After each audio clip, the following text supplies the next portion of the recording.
Hi,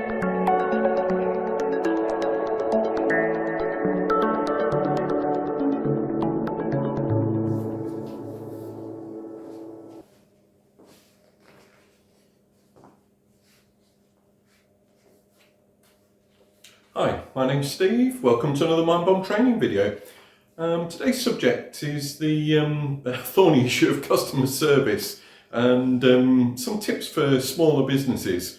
It makes me smile because I think of customer service and the way that many people actually perceive it in the old-fashioned way of the complaints department.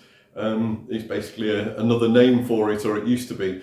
And I don't really see that it should be. What I want to get away from is that image. Really, customer service, when you think about it, should be front and centre of what we do on a daily basis.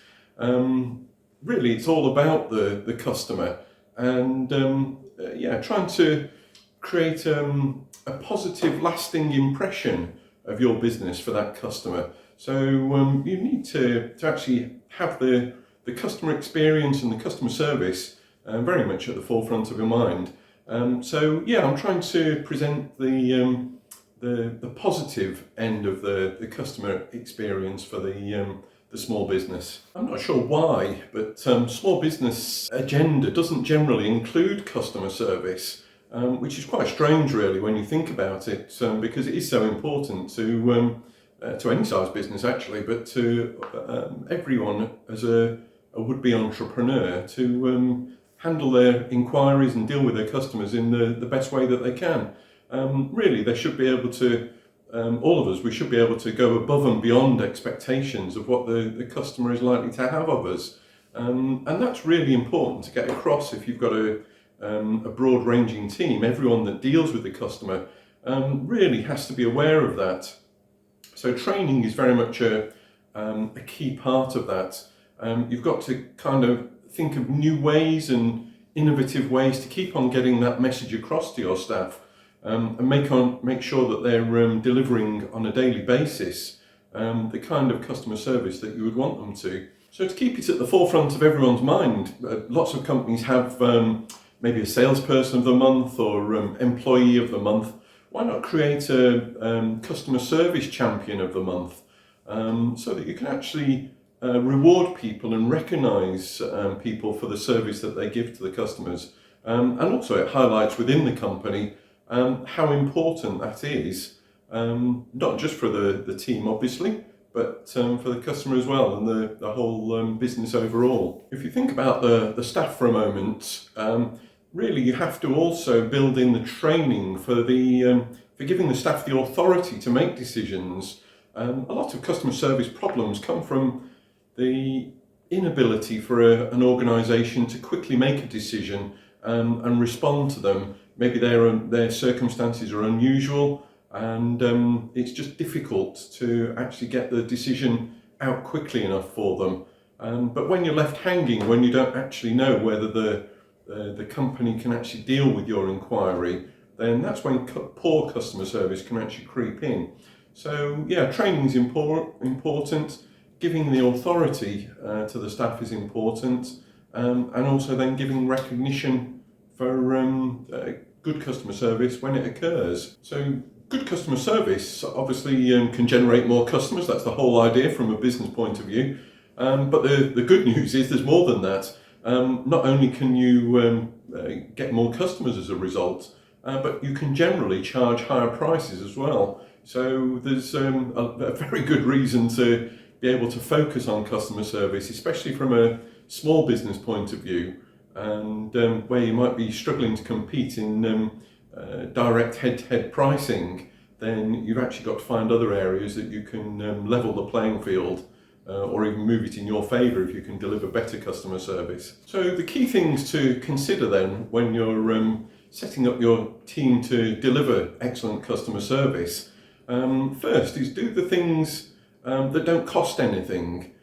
Focus on the things that don't cost anything. So whether that's just welcoming people with a smile, making sure that you've got friendly, open staff, certainly that are dealing with the customer when they first arrive with your business, and make sure that they're the right type of people so that they're always engaging and they're actually present is the current phrase for people being involved and open with customers. So they've actually got to be that kind of staff that you can deal with to start. If you have repeat customers, then obviously the staff will get to know them, you should get to know them, and it's important to greet them by name, whether that's over the phone or face to face. Then make sure to be respectful, but to actually use the name of the customer, and also to build small treats in if you're a restaurant, let's say, then if you've got the booking, then make sure to actually place a small chalkboard on the table with the reservation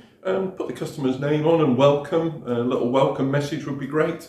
Anything like that. There's small additional treats that you can build in. They don't actually cost anything apart from a bit of planning and consideration.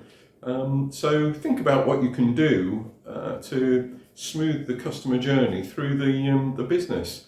And that's the important thing while you're thinking about the initial things that don't actually cost anything to deliver. Make sure that you plan them in and train the staff well. The second key area for developing your customer service is how to use your superpower, is how I've actually phrased it. Because a lot of people think about small businesses being at a disadvantage to a larger business. But from my side of things, there's a lot of real key advantages, and the very size of the business is actually one of the superpowers for a small business. You're unlikely to put people through call centres and the old music on hold and endless waiting or being passed around of departments. That's just not going to happen in a small business. You're likely to be able to deal with people face to face or on a very personal level, one-to-one. So make the most of it. Make sure that you're actually dealing with those people promptly. Make sure that your staff are flexible and that they know how to deal with all the situations that might arise. And if you can actually use that to your advantage, then people will remember. And hopefully they'll also remember the times of dealing with competitors that might be much larger, that really don't want them to actually contact the company. They're much happier to deal with them at arm's length. But if you treat it the other way, welcome them in and be very much more personable, then that's a start of a good customer service journey. So point number 3 on the customer service cycle is communication. So think about, following on from point 2 really, think about how you're actually communicating with the customer. Yes, it's great if it's face-to-face. Yes, it's great if it's over the phone. It gives you an opportunity to do things differently and to be available for those customers. But also you should think about the slightly removed, the one-step removed communications. So things like email, things like confirmations and so on. So make them different, make them stand out, and also plan the regular communications that you need to have. If you've got repeat customers, if you're something like a holiday let business, for example, if you obviously you're going to have lots of communication with the customer in the week or so before they arrive with you, because you've got to give them the details and key codes and all that kind of thing. But the thing to think about is also, once they're there, can you actually give them maybe some specific offers or specific events, and actually face-to-face or over the phone, you can make it very much more personal and make it feel as though you've actually given them something special, rather than just a few out-of-date leaflets that people leave in the room somewhere. It's much better if you can make that personal. And another thing to think about is the planning of the communication. Not only, obviously, you have the communication pre-visit, but you want to send something after they get back home, to hope they enjoyed their stay, etc. And then further down the line, then maybe look at special repeat offers, that kind of thing, maybe after 3 and 6 months. So the whole thing should be a planned journey for the customer in terms of communication. And the better that is delivered and the more personal it delivers, then it can feel like it's very much done just for them. So make it personal and make sure that the staff can deal with those communications on an ongoing basis. So number 4, the fourth area to consider when you're thinking about delivering excellent customer service has got to be training. I touched on it at earlier on in the video, but it's really important to make sure that you have a proper training plan for the staff. Make sure that everyone that's involved with the customers knows exactly what they should be doing. The more that you can actually do about the day-to-day work for the staff, the more confident they feel with that, then the more they can focus on being involved with the customer and happy to actually see and serve the customer. So make sure that they're thoroughly trained, ideally with a full training plan for them, and also refreshers as part of that training for the existing staff. Use some of the people that you would actually like everyone else to follow as the mentors, if you like, for new staff to actually show them the way that it should be done, and that way you can actually build the skills within the whole team. But everyone that's focused on the customer really should be part of a regular training plan. And the 5th part of creating a system for delivering excellent customer service has got to be feedback. So make sure there's every opportunity for the customers to leave feedback for you, obviously online, but also while they're with you, while they're actually involved with you. There's lots of larger companies that will send you feedback texts or messages all the time, but make sure it's more personal, that you can actually respect what the individual is telling you. If there's a requirement for the follow-up feedback, then make sure that actually happens as well. Make sure that any critical issues are dealt with. But otherwise, it can feed into a system for you, so that any repeat offences, if you like, things that come up time after time, obviously need to be dealt with, and you've got to build that into the system.